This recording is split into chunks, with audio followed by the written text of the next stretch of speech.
नमस्कार विद्यार्थियों, स्वागत है आपका गीता कंप्यूटर सेंटर में। तो जैसा कि पिछली क्लास में लास्ट टाइम में हमने पढ़ा था लाइन प्रिंटर टाइप्स में जेन प्रिंटर। तो आइए अब इसी क्रम को आगे बढ़ाते हैं। देखिए, अब लाइन प्रिंटर टाइप्स में नेक्स्ट है dot matrix printer. Dot matrix printer is the most popular serial printer.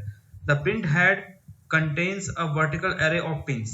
तो देखिए, इसमें कहा जा रहा है कि जो डॉट मैट्रिक्स प्रिंटर है वो सबसे ज्यादा पॉपुलर सीरियल प्रिंटर है। जो प्रिंट हेड होती है उसमें पिंस की एक एक एरे होती है। इसका मतलब है कि एक लाइन में जैसे कि 4 पिन हो गई, फिर दूसरी लाइन में फिर 4 पिन, फिर तीसरी लाइन में 4 पिन, इस तरह से। ठीक है। अब जो मैं कह रहा हूँ 4 पिन, ये तो खाली मैं एक एग्जाम्पल के तौर पे कह रहा हूँ। ठीक है। अब उसमें एक लाइन में कितने भी नंबर ऑफ पिन्स हो सकती हैं। ठीक है। तो वो तो हमें डॉट मैट्रिक्स प्रिंटर को देखकर ही पता चलेगा। ठीक है। फिर इसमें आगे लिखा as the print head moves across the paper selected pins fire against the ribbon to form a pattern of dots on the paper.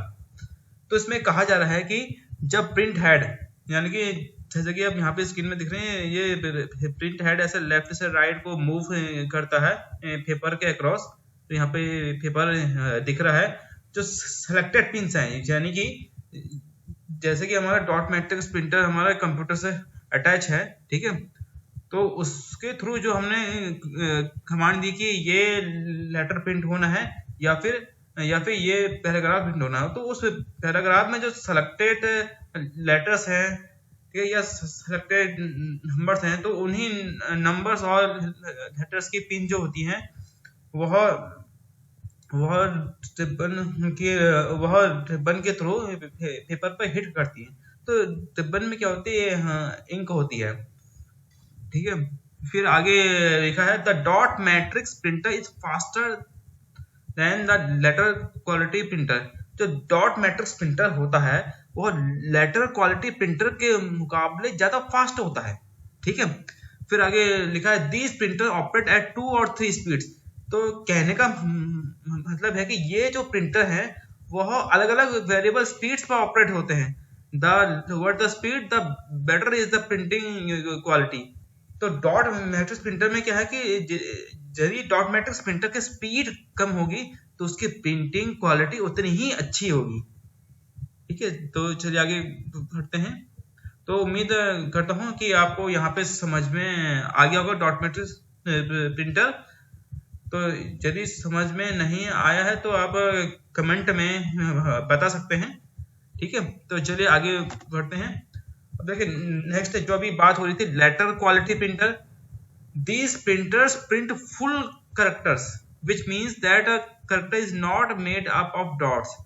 तो इसमें लिखा है कि यह प्रिंटर जो होते हैं कैरेक्टर्स को फुल प्रिंट करते हैं। इसका मतलब है कि जो कैरेक्टर है वो डॉट से मिलकर नहीं बनता है। The most popular printer of this type is a daisy wheel printer. तो इस प्रकार का जो प्रिंटर है, जो सबसे मोस्ट पॉपुलर है, वह डेजिबल प्रिंटर है। In a daisy printer, the print head resembles a daisy flower with its print arms appearing like the petals of the flower. तो उसमें कहने का मतलब है कि जो डेजी प्रिंटर है तो उसमें क्या होता है कि एक जो प्रिंटिंग आर्म होती है, यहाँ पे हम कहेंगे प्रिंटिंग हेड, वो है फूल के शेप में मूव कर दी है। जैसे कि यहाँ पे ऐसे प्रिंट हेड ने पेपर पर स्ट्राइक किया, फिर वो मूव किया तो यहाँ से स्ट्राइक किया। ठीक है। तो इस तरीके से तो यहाँ पे लिखा पेटल्स ऑफ फ्लावर। पेटल्स का मतलब फूल की कलियां। ठीक है। तो यहाँ पे कहा जा रहा है कि in a daisy wheel printer the print head resembles a daisy flower. जो प्रिंट हेड होता है वो इसी फ्लावर की शेप में, यानी कि देखिए मैं आपको समझाता हूँ कि जैसे कि ये एक पेपर है। ठीक है। तो जब ये पेपर प्रिंटर में आ रहा है तो प्रिंट हेड ने ऐसे मूव किया, ठीक है, तो जो रिबन है वो ऐसे सर्कल शेप में या फ्लावर की शेप में मूव होगा, ठीक है। फिर दोबारा से प्रिंटिंग हैंड ने स्ट्राइक किया पेपर पर, ठीक। तो इसी तरह से पूरे पेपर पर कैरेक्टर्स प्रिंट होते हैं। तो इसलिए यहाँ पे कहा जा रहा है कि print head resembles a daisy flower with its print arms appearing like the, जो प्रिंटिंग आर्म मतलब जो प्रिंट हेड है वही उसी की बात की जा रही है, like the petals of the flower, कि फ्लावर यानी कि फूल के खड़ियों के तरह दिखता है। The daisy wheel printer has a speed up to 90 characters per second. तो जो डिजिबल प्रिंटर की स्पीड है वो क्या है कि 1 सेकंड में 90 कैरेक्टर्स प्रिंट करते हैं। These are no longer use, इसका मतलब है कि लंबे समय के लिए यह उपयोगी नहीं है, ठीक है। तो चलिए आगे बढ़ते हैं। फिर आता है नॉन इम्पैक्ट प्रिंटर। अभी तो हम पढ़े थे लाइन प्रिंटर, इम्पैक्ट प्रिंटर में हमने पढ़े थे, ठीक है। अब आते हैं नॉन इम्पैक्ट प्रिंटर्स। तो नॉन इम्पैक्ट प्रिंटर्स का मतलब क्या है कि जो प्रिंटिंग करते समय प्रिंट साउंड प्रोड्यूस नहीं करते हैं, ठीक है। देखिए तो इसमें लिखा है non impact printers does not touch the paper when making lines and images. तो जो नॉन इम्पैक्ट प्रिंटर है वह पेपर को टच नहीं करते जब उनमें प्रिंटिंग होती है उनके थ्रू, ठीक है। They use shower ink and other uses warm.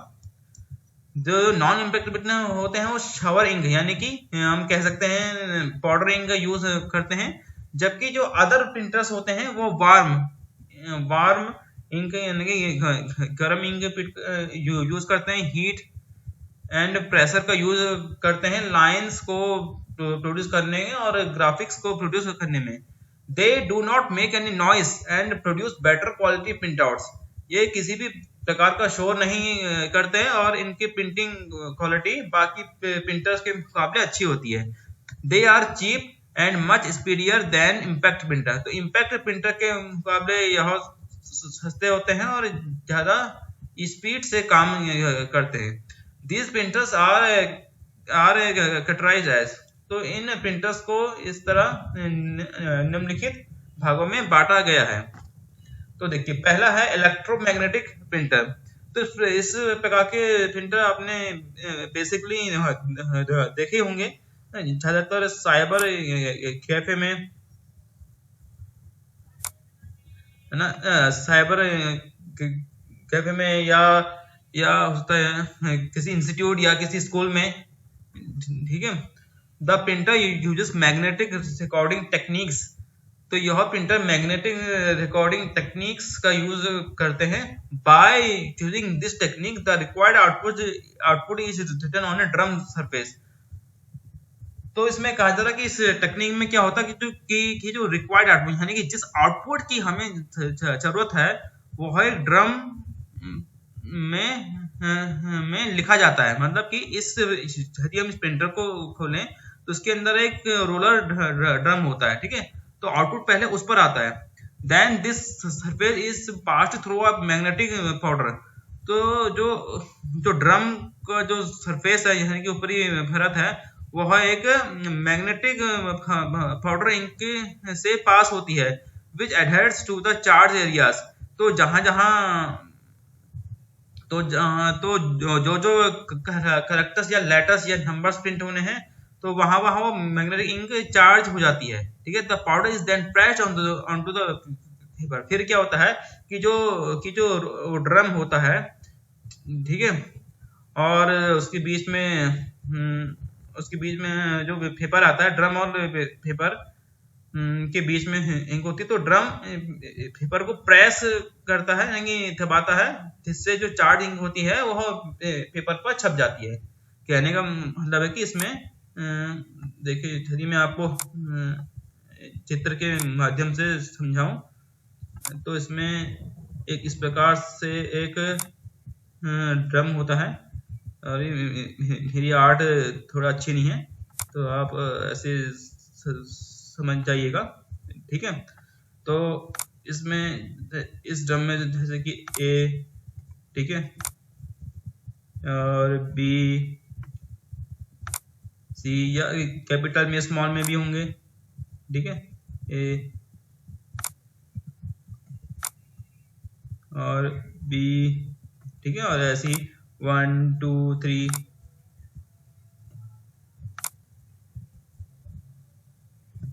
ठीक है, ऐसी ऐसी नंबर्स और लेटर्स इसमें प्रिंटेड होते हैं, ठीक है। तो कहने का मतलब है कि जब हमने कंप्यूटर से प्रिंटिंग कमांड दी, तो जो लेटर्स या फिर हम कहें कि नंबर्स जो भी प्रिंट होने हैं, ठीक है, तो उन्हीं उन्हीं लेटर्स और नंबर्स पर इंक जांच होती है। तो मतलब कि जैसे कि मान लीजिए कैपिटल ए प्रिंट होना है, ठीक है, तो इसी एरिया पर मैग्नेटिक इंक चार्ज होगी, ठीक है। और जब पेपर इसमें आता है इस प्रकार से, ये ठीक है, जब पेपर इसके थ्रू आता है, तो उस टाइम पे क्या होता है कि जो ड्रम होता है यहाँ से मूव करता है, घूमता है, ठीक है, इस डायरेक्शन में, ठीक है, घूमता है। और फिर इसकी दूसरी तरफ जब पेपर इसमें आता है, तो ड्रम पेपर को दबाता है, और जो भी रिक्वायर्ड आउटपुट होता है वह पेपर पर छप जाता है, ठीक है। तो चलिए आगे बढ़ते हैं। अब देखिए नेक्स्ट है थर्मल प्रिंटर। तो इस प्रकार का प्रिंटर का यूज बेसिकली टिकट प्रिंटिंग में होता है, ठीक है। तो इसमें लिखा है this type of printer uses A special heat sensitive paper. इसमें एक विशेष प्रकार का हीट सेंसिटिव पेपर यूज होता है, मतलब जो हीट को सेंस करता है, ठीक है। तो these papers have a special heat sensitive coating. तो इस पेपर के ऊपर स्पेशल प्रकार की हीट सेंसिटिव कोटिंग होती है। When a spot on the paper is heated, यानी कि जब कोई लेटर या करैक्टर प्रिंट होना होता है, तो वह पेपर में वह हिस्सा हीट के थ्रू ड्रॉ होता है, ठीक है। इट बिकम तब वह एरिया डार्क होता है, मतलब कि थोड़ा सा हीट हीट ज्यादा दी जाती है, तो वो एरिया डार्क हो जाता है, तब करैक्टर उसमें प्रिंट होता है, ठीक है। तो डॉट मैट्रिक्स ऑफ डॉट, यानी कि डॉट्स के मैट्रिक्स के थ्रू, तो हम इसे डॉट मैट्रिक्स प्रिंटर भी की तरह भी कह सकते हैं। These printers have a speed of 200 characters per second. तो इन प्रिंटर्स की स्पीड जो होती है 200 कैरेक्टर पर सेकंड की। तो जैसे कि आप यहाँ पे एक देख रहे हैं इमेज में, जो थर्मल प्रिंटर, इसमें थर्मल इंक मतलब हीट सेंसिटिव इंक यूज होती है। तो इसमें एक साइड से पेपर डाला जा रहा है, ठीक है, और दूसरी साइड से इसमें प्रिंट होके आ रहा है, ठीक है। तो बेसिकली इस प्रकार के जो प्रिंटर्स होते हैं उनका साइज छोटा ही होता है, तो इसलिए इनका यूज टिकट प्रिंटिंग में ही यूज होता है। अब देखिए इनका इस्तेमाल कहाँ पे होता है। जैसे कि हम मान लीजिए, जैसे कि आप कहीं मूवी देखने जा रहे हैं, ठीक है, तो वहां पे आपने टिकट जैसे टिकट लिया, तो वो जो प्रिंट आउट होके आपको दिया जाता है पेपर, वो हीट सेंसिटिव पेपर होता है, ठीक है। तो वहां पे इस प्रकार के प्रिंटर का यूज होता है। और जैसे कि शॉपिंग कॉम्प्लेक्स में, जब हम वहां पे शॉपिंग कॉम्प्लेक्स में जाके जब हम सामान खरीदते हैं, है ना, और वहां पे जब जब काउंटर पर हमारे सारे प्रोडक्ट्स की बिलिंग होती है, तो वो बिल बना के जो हमें दिया जाता है, तो उसमें भी हीट सेंसिटिव पेपर का यूज होता है, और वहां पर भी थर्मल प्रिंटर का उपयोग होता है, ठीक है। तो मैं करता हूँ कि आपको ये समझ में आ गया होगा। यदि कोई दिक्कत हो तो आप कमेंट में लिख सकते हैं, ठीक है। तो चलिए बढ़ते हैं आगे। देखिए अब है inkjet printer. Inkjet printers are more efficient than dot matrix printer, यानी कि इंकजेट प्रिंटर जो है वो डॉट मैट्रिक्स प्रिंटर के मुकाबले ज्यादा इफिशिएंट है। The print quality is good because the character is formed by dozens of tiny ink dots. तो उसमें कहा जा रहा है कि जो प्रिंट क्वालिटी होती है वो इंकजेट प्रिंटर में अच्छी होती है। क्यों? क्योंकि इसमें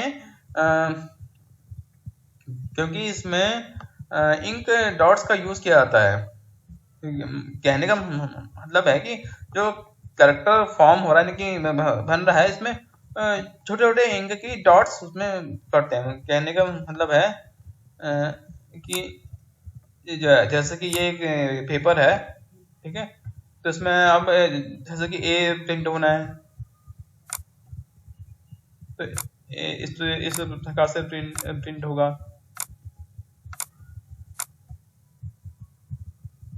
इनके छोटे छोटे बहुत प्रकार के डॉट्स इसमें पड़ेंगे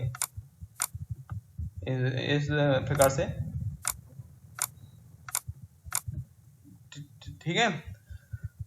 तो जैसे इसमें कहा है the print quality is good because the character is found by dozens of tiny ink dots, यानी कि जो इंक के छोटे छोटे डॉट्स पेपर पर पड़ते हैं, ठीक है, तो उसके द्वारा कैरेक्टर्स प्रिंट होते हैं। फिर आगे लिखा है these printers produce better quality of text and graphics and are faster. ये प्रिंटर टेक्स्ट है, यानी कि जो भी टेक्स्ट है, जैसे कि आपको यहाँ पे बगल में और शो हो रहा है कि यहाँ पे एक इंकजेट प्रिंटर से प्रिंटिंग हो रही है, ठीक है। तो इसमें जो टेक्स्ट की क्वालिटी है वह अच्छी रहती है और ग्राफिक्स यानी कि इमेजेस की क्वालिटी भी अच्छी रहती है और यह फास्ट होते हैं। Almost all inkjet offer a color option as standard in varying degrees of saturation। तो inkjet प्रिंटर में हम अलग अलग कलर की प्रिंटिंग कर सकते हैं, ठीक है। Standard inkjet printer has a resolution of 300 dots पर इंच। तो एक स्टैंडर्ड इंकजेट प्रिंटर का रेजोल्यूशन क्या होता है, मतलब 1 इंच में ये 300 डॉट्स प्रोड्यूस करता है, ठीक है। तो इसलिए इसमें कहा जा रहा है कि प्रिंटिंग क्वालिटी अच्छी होती है।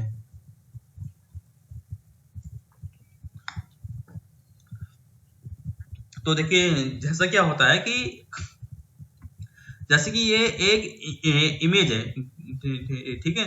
तो इमेज जो बनती है वो भी छोटे छोटे एलिमेंट से बनती है जिन्हें हम पिक्सल्स कहते हैं, ठीक है, या फिर जिन्हें हम पिक्चर एलिमेंट कहते हैं। तो एक इमेज बहुत सारे पिक्सल से का बनती है, ठीक है। तो जैसे कि हमारे स्मार्टफोन के हम कैमरा कहते हैं कि 10 मेगापिक्सल, 20 मेगापिक्सल या 100 मेगापिक्सल। तो उसका मतलब क्या है कि जो पिक्चर की 1 इंच में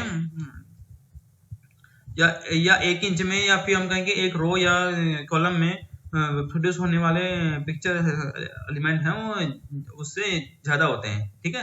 तो वैसे ही इसमें कहा जा रहा है कि अब प्रिंटर एक स्टैंडर्ड इंकजेट प्रिंटर का जो रेजोल्यूशन होता है वो होता है 300 डॉट्स पर इंच, यानी कि 1 इंच में ये 300 डॉट्स कैरेक्टर प्रिंट करता है, ठीक है। तो चलिए बढ़ते हैं आगे।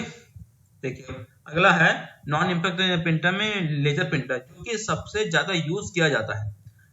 Laser printers are non impact type printers. These printers are expensive and require periodic maintenance। तो यह प्रिंटर्स एक्सपेंसिव होते हैं और इन्हें लगातार मेंटेनेंस की जरूरत पड़ती है, ठीक है। Low speed laser printers produce 10 से 10 pages or more per minute and are used with micro computers. तो लो स्पीड के जो लेजर प्रिंटर्स होते हैं वो 10 पेजेस से 1 मिनट में प्रोड्यूस करते हैं और माइक्रो कंप्यूटर के साथ यूज होते हैं। मतलब कि जो कंप्यूटर हम लोग यूज करते हैं, ठीक है, तो उन्हें हम माइक्रो कंप्यूटर्स ही बोलते हैं। High speed laser printers produce up to 300 pages per minute. जो हाई स्पीड के लेजर प्रिंटर होते हैं वो 1 मिनट में 300 पेजेस को प्रिंट आउट कर सकते हैं। And they are used with mini and large computers. और जो यूज होते हैं मिनी कंप्यूटर्स के साथ यूज होते हैं और लार्ज कंप्यूटर के साथ यूज होते हैं। अब जैसे कि मिनी कंप्यूटर्स की बात करें तो देखिए जो कंप्यूटर हम और आप लोग यूज कर रहे हैं, ठीक है, तो वो क्या होते हैं माइक्रो कंप्यूटर्स, और उनसे बड़े मिनी कंप्यूटर्स, ठीक है, और उनसे भी बड़े लार्ज कंप्यूटर्स, ठीक है। तो जैसे कि हम यहाँ पे इसकी एक एनिमेशन में देख रहे हैं कि एक साइड से पेपर आ रहा है और दूसरी साइड से प्रिंट आउट होके वापस आ रहा है, ठीक है। तो इसीलिए और इसकी पिक्चर क्वालिटी भी अच्छी होती है, ठीक। और जैसे कि इसमें कहा जा रहा है कि पीरियोडिक मेंटेनेंस यानी कि लगातार मेंटेनेंस की जरूरत पड़ती है, क्योंकि इसमें जैसे हमने कहा कि पाउडर इंक यूज होती है, क्योंकि क्योंकि जो नॉन इम्पैक्ट प्रिंटर होते हैं उनमें उनमें उनमें पाउडर इंक ही यूज होती है, ठीक। तो जब इनकी मेंटेनेंस की बात होती है तो इनको मेंटेन करना ज्यादा मुश्किल नहीं होता, ठीक है। बस देखिए होता क्या है कि मान लीजिए आप लेजर प्रिंटर के थ्रू कोई प्रिंट कर रहे हैं, ठीक, और मान लीजिए किसी कारण से आपका पेपर प्रिंटर के अंदर फंस जाता है, ठीक है। तो बस करना कुछ नहीं होता है, ये जो आपको यहाँ पे ये दिख रहा है कि यहाँ पे एक खोलने का ऑप्शन है, तो इसको जैसे कि पहले तो आपने प्रिंटर को आपने प्लग ऑफ कर देना है, ठीक है, मतलब कि जो उसे बोर्ड से हटा देना है, ठीक है। उसके बाद फिर आपने ये वाले बॉक्स को ओपन करना है, ठीक है। तो फिर जब ये यहाँ से पूरा खुल जाता है, फिर आप फंसे हुए पेपर को आसानी से निकाल सकते हैं। या फिर मान लीजिए आपका घाटेज में इंक खत्म हो जाती है, उसमें आपने इंक भरवानी है ना, या फिर फिर आपको खुद भरनी होती है, तो बेसिकली क्या होता है कि इसको ही खोला जाता है और इसकी कार्टेज जो होती है इसके अंदर ही होती है, यानी कि जैसे कि ड्रम के रूप में होता है, ठीक है। तो उसे हम आसानी से बाहर निकाल सकते हैं और उसमें भी पाउडर इंक डाल के उसे आसानी से फिट कर सकते हैं, ठीक है। तो चलिए फिर बढ़ते हैं आगे। देखिए अब नेक्स्ट आ रहा है 3D प्रिंटर। 3D प्रिंट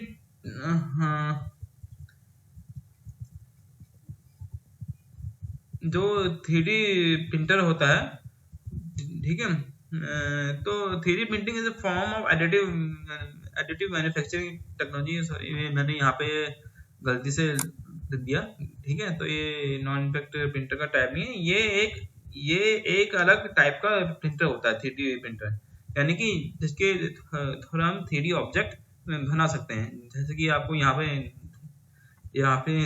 दिख रहा है, यहाँ पे 3D प्रिंटर के द्वारा एक हार्ट प्रिंट किया गया है, ठीक है, और यहाँ पे एक 3D प्रिंटर के द्वारा एक ग्लोब प्रिंट किया जा रहा है, ठीक है। तो इसमें कहा 3D printing is a form of additive manufacturing technology. तो इसमें कहा कि 3D प्रिंटिंग क्या है, एडिटिव मैन्युफैक्चरिंग टेक्नोलॉजी का प्रकार है। अब ये एडिटिव मैन्युफैक्चरिंग टेक्नोलॉजी क्या है कि जहां पर एक 3 डायमेंशनल ऑब्जेक्ट क्रिएट किया जाता है मटेरियल की लेयर बाय लेयर से। जैसे कि आप यहाँ पे देख रहे हैं कि यहाँ पे एक ग्लोब, जैसे कि ग्लोब प्रिंट हो रहा है, तो उस ग्लोब को प्रिंट करने के लिए कोई भी मटेरियल लिया गया है, ठीक है, उसकी लेयर बाय लेयर प्रिंट की जा रही है। अभी आप देखिएगा, ठीक है, ये एक लेयर प्रिंट की फिर दूसरी भी, तो इसमें टाइम लगता है, ठीक है। यदि आपका कोई ऑब्जेक्ट है तो उस कोई छोटा ऑब्जेक्ट है तो उसे प्रिंट करने में कम टाइम लगेगा, और यदि बड़ा ऑब्जेक्ट है तो उसे प्रिंट करने में ज्यादा टाइम लगेगा, ठीक है। अब 3D प्रिंटर का तो इतना यूज बहुत यूज होता है, ठीक है। तो कहीं कहीं बाहर के देशों में तो आजकल के टाइम में 3D प्रिंटर से मकान यानी कि घर तक प्रिंट किए जाते हैं, ठीक है।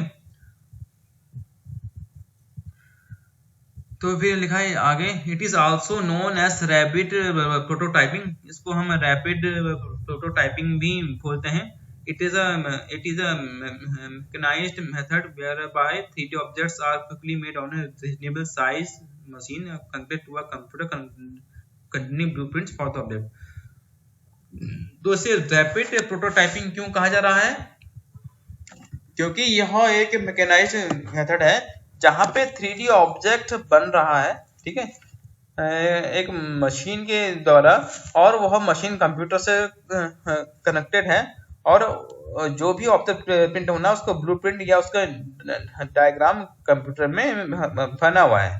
ठीक, तो चलिए आगे बढ़ते हैं।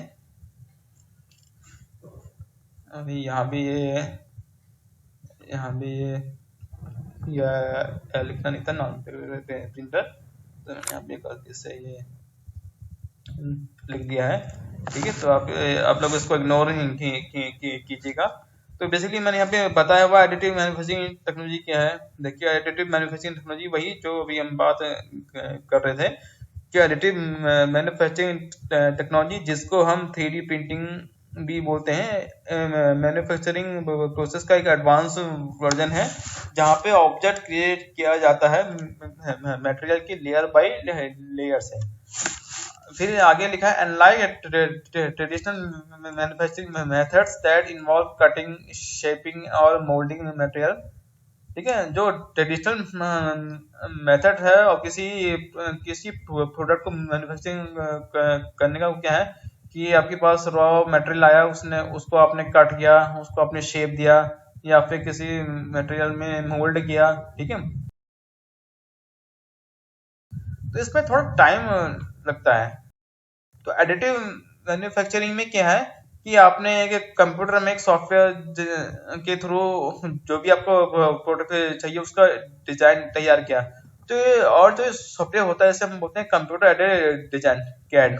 ठीक है, अभी इसे आप ऑटो कैड के नाम से भी जानते हैं। ठीक है, तो ऑटो कैड या कैड जो सॉफ्टवेयर होता है, इसमें हम किसी मकान का नक्शा बना सकते हैं, या फिर जो भी आपको प्रोडक्ट चाहिए उसका डिजाइन बना सकते हैं।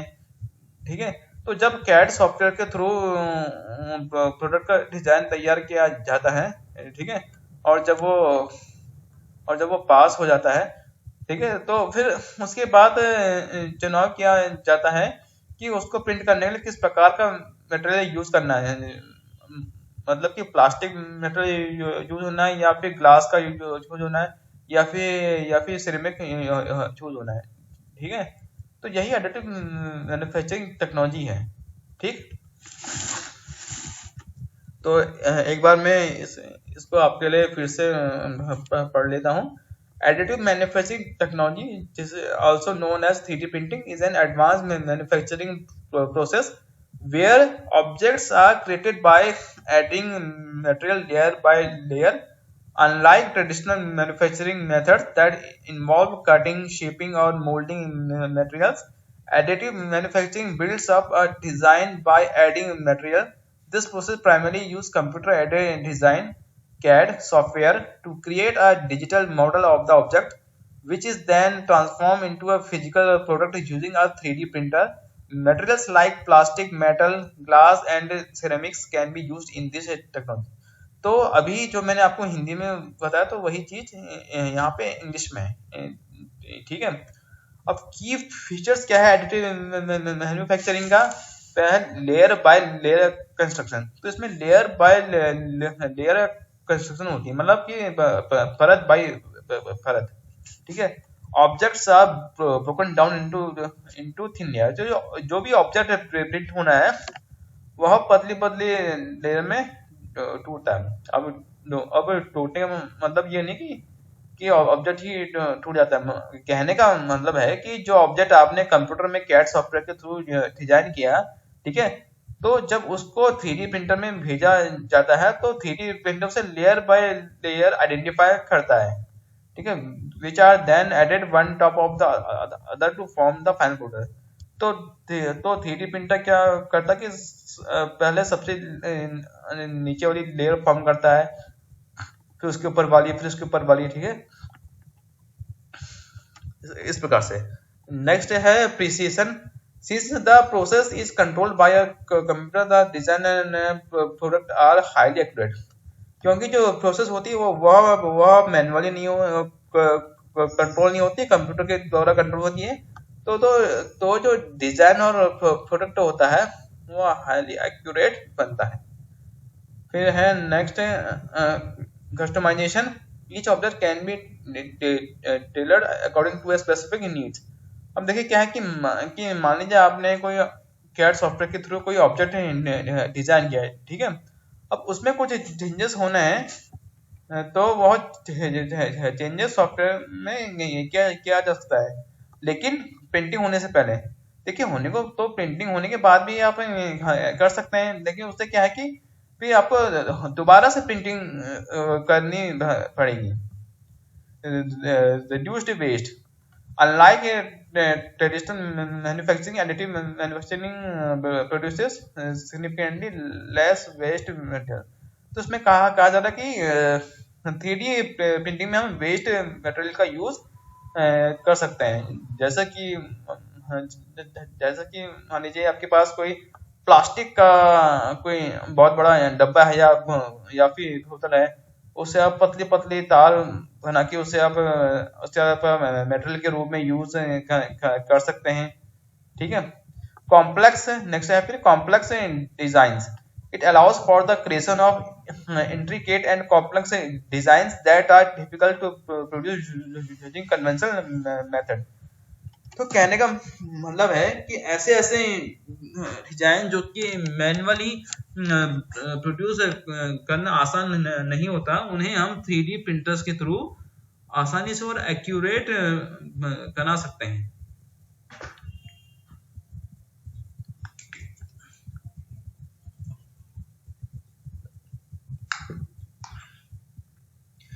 ठीक है, तो चलिए फिर बढ़ते हैं आगे। Sorry for again. देखिए अब एप्लीकेशंस, इनका यूज कहाँ यूज होता है। मेडिकल फील्ड में, मेडिकल फील्ड में, डेंटल इम्प्लांट्स में, प्रोस्थेटिक्स में। मतलब कि जैसे कि अब आपको समझ में आ गया होगा कि जब हम डेंटिस्ट के पास जाते हैं, ठीक है, हमारे दांत में कोई खराबी होती है तो दांत को तोड़ के उसकी जगह नया दांत लगाते हैं, है ना। तो जैसे आपने देखा होगा कि जो दांत तोड़ के पहले हम एक मटेरियल से दांत की शेप लेते हैं, फिर उस 3D प्रिंटर के द्वारा उसी शेप में दांत को प्रिंट करते हैं, ठीक है। और फिर जो भी पेशेंट होता है उसमें फिट, उसके मुंह में या जहां से भी दांत थोड़ा होता है वहां पर फिट कर देते हैं। ऑटोमोटिव एंड एरोस्पेस इंडस्ट्रीज में इसका उपयोग होता है, कंस्ट्रक्शन में और आर्किटेक्चर में। जैसे कि मैंने अभी आपको बताया कि कहीं कहीं बाहर के देशों में आजकल 3D प्रिंटर का उपयोग मकान बनाने में या घर बनाने में भी होता है, ठीक है।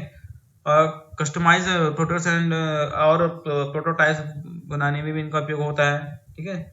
Additive manufacturing has revolutionized the production process, making it faster, more precise, and highly customizable, positioning it as a key technology for the future of manufacturing.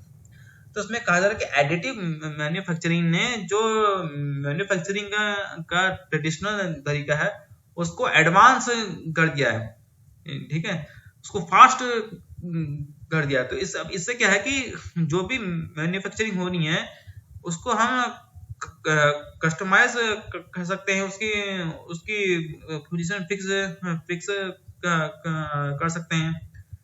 तो जैसे कि एडिटिव मैन्युफैक्चरिंग का उपयोग धीरे धीरे बढ़ रहा है, जैसे कि मैंने आपको बताया कि कई देशों में तो 3D प्रिंटर के द्वारा या एडिटिव मैन्युफैक्चरिंग के द्वारा घर भी प्रिंट हो रहे हैं, मकान भी प्रिंट हो रहे हैं। तो आने वाले समय में ऐसा भी हो सकता है कि जो भी प्रोडक्ट हम यूज करते हैं वह भी 3D प्रिंटर के द्वारा प्रिंट हो। ठीक है, मान लीजिए आप स्कूटी या बाइक चला रहे हैं तो वो भी 3D प्रिंटर के द्वारा प्रिंट हो, ऐसा भी हो सकता है। ठीक है, चलिए नेक्स्ट आगे बढ़ते हैं। देखिए अब आता है आउटपुट डिवाइस में मल्टीमीडिया प्रोजेक्टर। ठीक है, तो प्रोजेक्टर क्या होता है? Projector is used to project information from a computer to a large screen so that it can be viewed by a large group of people. तो प्रोजेक्टर करता क्या है कि कंप्यूटर में जो जो भी इंफॉर्मेशन होती है उसको एक स्क्रीन पर लार्ज करके दिखाता है, जिससे कि बहुत सारे लोग उस इंफॉर्मेशन को देख सकें। It is an optical device that projects an image on a projection screen। यह एक ऑप्टिकल डिवाइस है जो किसी इमेज को स्क्रीन पर प्रोजेक्ट करती है। It creates an image by shining a light through a small transparent lens. तो यह कंप्यूटर में जो भी इंफॉर्मेशन है उसकी एक इमेज क्रिएट करती है एक शाइनिंग लाइट के थ्रू, और वह लाइट एक ट्रांसपेरेंट लेंस के द्वारा आती है। फिर लिखा है but newer types of projectors can project the image directly by using layers. लेकिन जो नए टाइप के या जो न्यू प्रोजेक्टर आ रहे हैं वो इमेज को डायरेक्टली लेजर के द्वारा क्रिएट करते हैं। ठीक, इसके आप यहाँ पे देख रहे हैं, यहाँ पे प्रोजेक्टर शो हो रहा है। ठीक है, और इसमें से एक लाइट बाहर आ रही है। ठीक, फिर है speech synthesizer. Speech synthesizer is an output device that converts textual data into spoken sentences। तो स्पीच सिंथेसाइजर एक डिवाइस है जो कि टेक्सुअल डेटा है, कि जो टेक्स्ट में लिखा हुआ डेटा है उसको स्पोकन सेंटेंसेस में प्रोड्यूस करता है। To produce the speech basic sound units called phonemes. ठीक है, तो इसमें कहा जा रहा है कि स्पीच को प्रोड्यूस करने के लिए जो बेसिक साउंड यूनिट्स होती हैं उनको फोनीम्स कहते हैं, उनको कंबाइन किया जाता है। The sequence of words in a text is combined into phonemes. जो वर्ड्स का सीक्वेंस होता है, ठीक है, एक टेक्स्ट में उसको कंबाइन फोनीम्स में किया जाता है। फिर उसको एक आउटपुट डिवाइस के थ्रू एम्पलीफाई किया जाता है और उसके साथ एक स्पीकर अटैच करके। ठीक है, अब देखिए ये तो पुराने टाइम में यूज होता था, लेकिन अब जब आजकल के टाइम में एआई का यूज है, ठीक है, तो बहुत से ऐसे एआई टूल आते हैं जहाँ पर हम लिखे हुए टेक्स्ट को स्पोकन वर्ड्स में या सेंटेंसेस में चेंज कर सकते हैं। जैसे कि मैं कुछ बहुत सारे एआई टूल हैं, उनमें से एक मैं आपको बताता हूँ, जैसे कि 11 लैब्स है। ठीक है, और कुछ TTS भी। ठीक, यदि मैं आपको इसका प्रैक्टिकल दिखाऊं तो देखिएगा।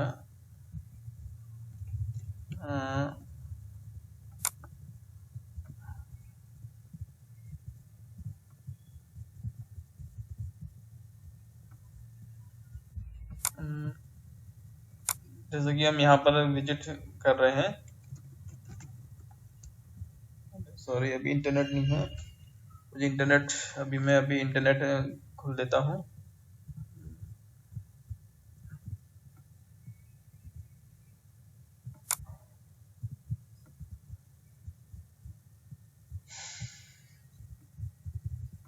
इंटरनेट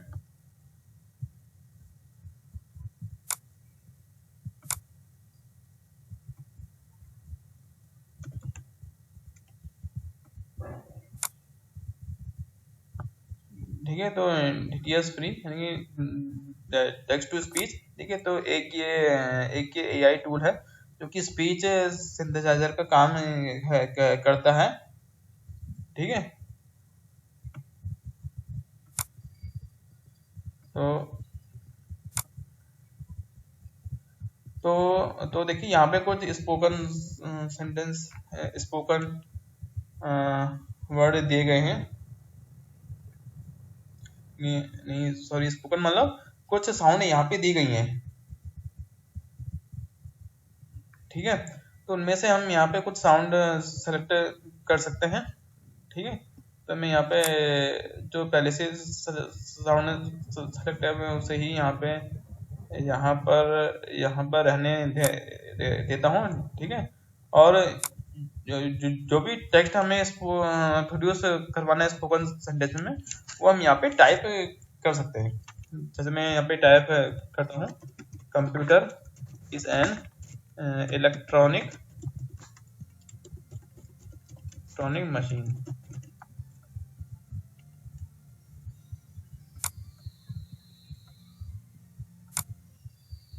ठीक है। तो अब यहाँ पे ये कन्वर्ट नाउ का बटन है, मैंने इस पर क्लिक किया, ठीक है। तो कन्वर्टिंग हो रहा है। Computer is an electronic machine.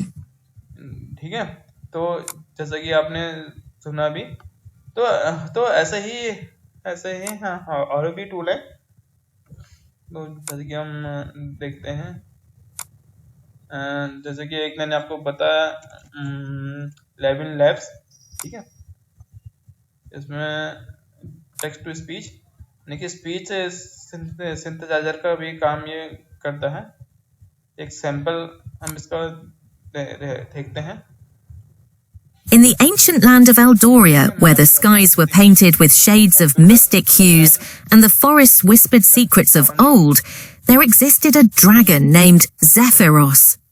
Unlike the fearsome tales of dragons that plagued human hearts with terror, Zephyros was a creature of wonder and wisdom, revered by all who knew of his existence.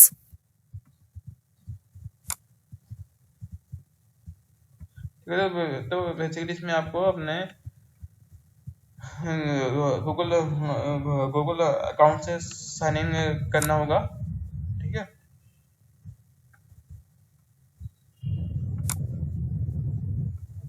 Computer is an electronic machine. ठीक है।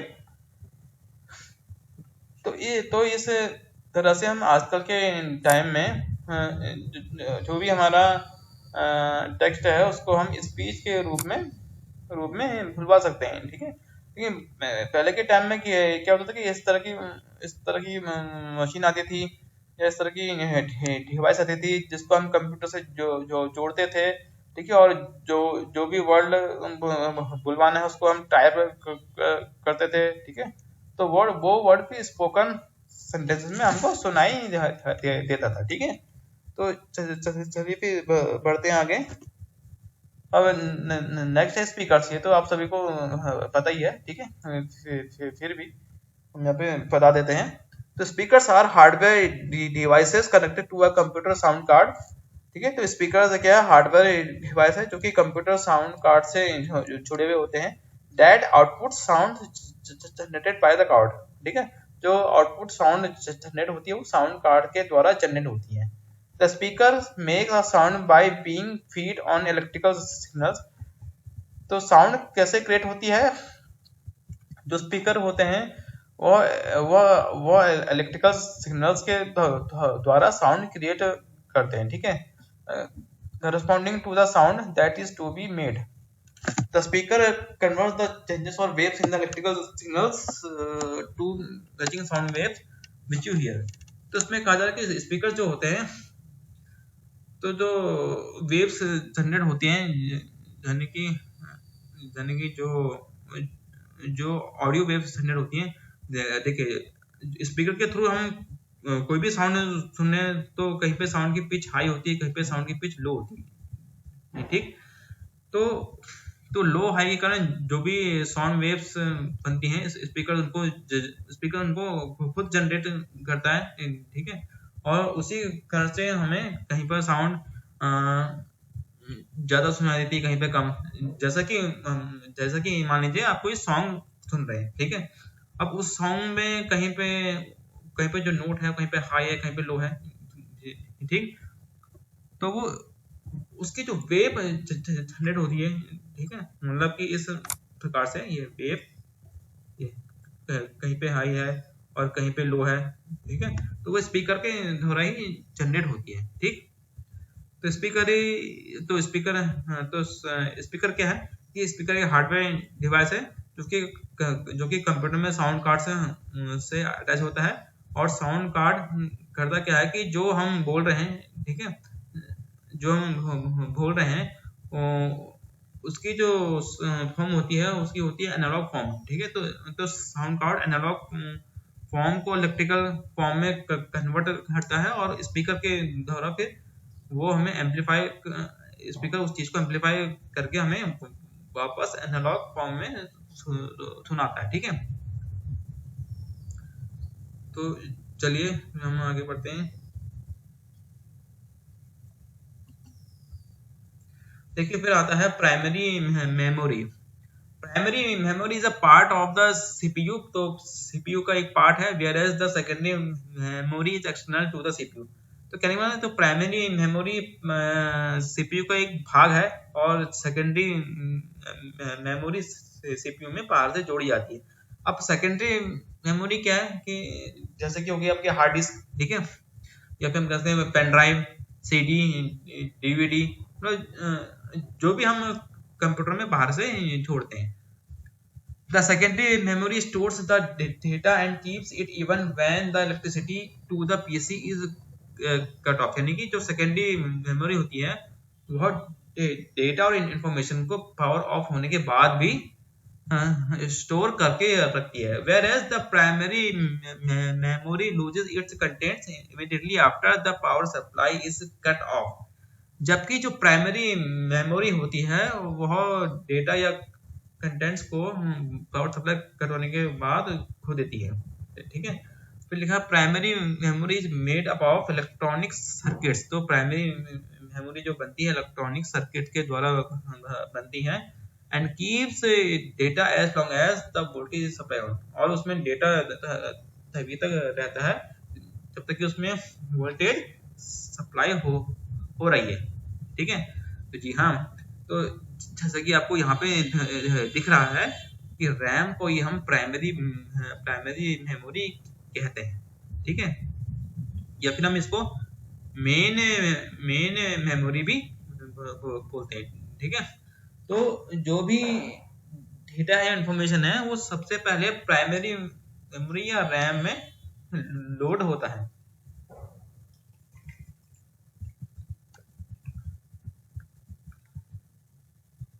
ठीक है, तो primary memory को हम दो भागों में बांट सकते हैं। तो जैसे कि आप यहाँ पे देख रहे हैं कि रैम को किस तरह से, रैम यानी कि प्राइमरी मेमोरी को किस तरह से निकाला जाता है या किस तरह से इंसर्ट किया जाता है, ठीक है। देखिए तो पहला है random access memory, RAM. RAM is a hardware device located on the motherboard of a computer.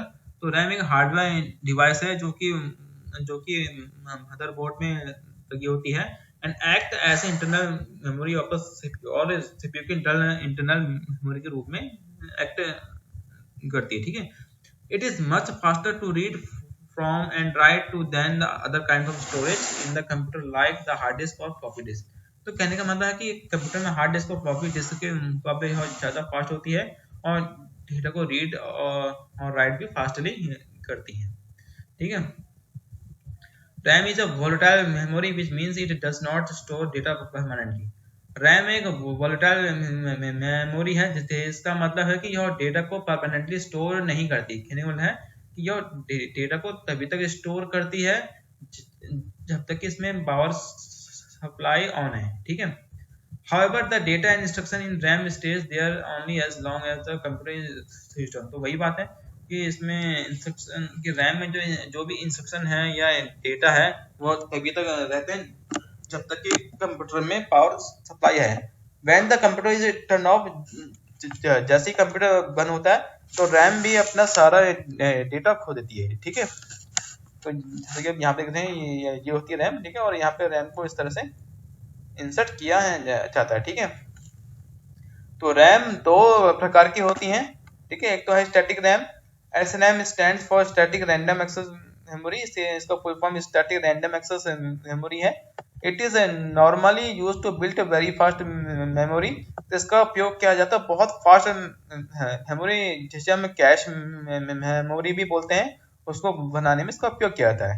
तो SRAM में 6 ट्रांजिस्टर का उपयोग होता है एक बिट को स्टोर करने के लिए, और यह DRAM के मतलब कि डायनेमिक रैम के मुकाबले फास्ट होती है। Static RAM uses a completely different technology compared to RAM। तो स्टैटिक रैम जो है वो डायनेमिक रैम के मुकाबले एक completely different टेक्नोलॉजी है, क्योंकि इसका उपयोग एक कैश मेमोरी को बनाने में किया जाता है। ठीक है, तो चलिए बढ़ते हैं आगे। अब नेक्स्ट है dynamic RAM. DRAM stands for Dynamic Random Access Memory that is widely used as the main memory for the computer system। तो DRAM का पूर्ण रूप है डायनेमिक रैंडम एक्सेस मेमोरी, और इसका वृहद उपयोग होता है कंप्यूटर की मुख्य मेमोरी के रूप में। तो DRAM एक ट्रांजिस्टर और एक कैपेसिटर का यूज करता है एक बिट को स्टोर करने के लिए। तो कहने का मतलब कि each memory cell in a DRAM chip holds one bit of the data and is composed of a transistor and a capacitor। तो वही है कहने का मतलब कि इसमें एक ट्रांजिस्टर और एक कैपेसिटर का उपयोग एक बिट को स्टोर करने के लिए होता है। ठीक है, तो चलिए पढ़ते हैं आगे। फिर आता है रीड ओनली मेमोरी यानी कि रोम। तो रोम क्या है, रीड ओनली मेमोरी है। तो जैसे कि इसका नाम है रीड ओनली मेमोरी, कहने का मतलब है इसमें जो डेटा है उसे केवल पढ़ा जा सकता है, उसमें कुछ चेंजेस नहीं किए जा सकते हैं, जबकि रैम में जो डेटा है उसमें चेंजेस किए जा सकते हैं। ठीक है, in this type of memory, इस प्रकार की मेमोरी में the data is permanently store. इस प्रकार की मेमोरी में डेटा परमानेंटली स्टोर होता है। ठीक है, तो कहने का मतलब है कि जो डेटा है, जो कंप्यूटर के लिए कॉन्फिडेंशियल डेटा है, ठीक है, तो वो रैम में स्टोर किया जाता है। However the contents of the RAM are not lost even when the power is turn off. यानी कि कंप्यूटर ऑफ होने के बाद भी रैम में से रोम में से डेटा डिलीट नहीं होता। That is this memory is non volatile. इसलिए इसी कारण से रोम को नॉन वोलेटाइल मेमोरी भी बोलते हैं। Such memories are also called as field stores. इस प्रकार की मेमोरीज को फील्ड स्टोर्स भी कहते हैं, और या फिर परमानेंट स्टोर्स भी बोलते हैं। ठीक है, तो चलिए बढ़ते हैं आगे। Types of read only memory. Read only memory के प्रकार, तो पहला है mask read only memory. The very first ROMs were hardwired device that contain a pre program set of data and instruction. तो रोम का यह पहला प्रकार है जिसमें डेटा और इंस्ट्रक्शन प्री प्रोग्राम के सेट के रूप में इंसर्ट किए जाते हैं। ठीक है, तो ये छोटा सा होता है पार्ट, जैसे कि आप यहाँ पे इमेज में देख रहे हैं। ठीक है, तो आज के लिए इस वीडियो में इतना ही। ठीक है, और जो रोम के और प्रकार है उसे हम नेक्स्ट वीडियो में पढ़ेंगे। तो आज की वीडियो आपको कैसी लगी, ठीक है, तो वो कमेंट में आप लोग बताइएगा। तो आप लोग कमेंट करते रहिए, जिससे कि मुझे यह पता चलता रहे कि आप लोगों को समझ में आ रहा है। ठीक है, और हमारी इस वीडियो को लाइक कीजिए, शेयर कीजिए और सब्सक्राइब कीजिए। ठीक है, और अपने स्वास्थ्य का ख्याल रखिए और अपने आसपास साफ सफाई रखिए। तो मिलते हैं फिर अब नेक्स्ट वीडियो में। Thank you.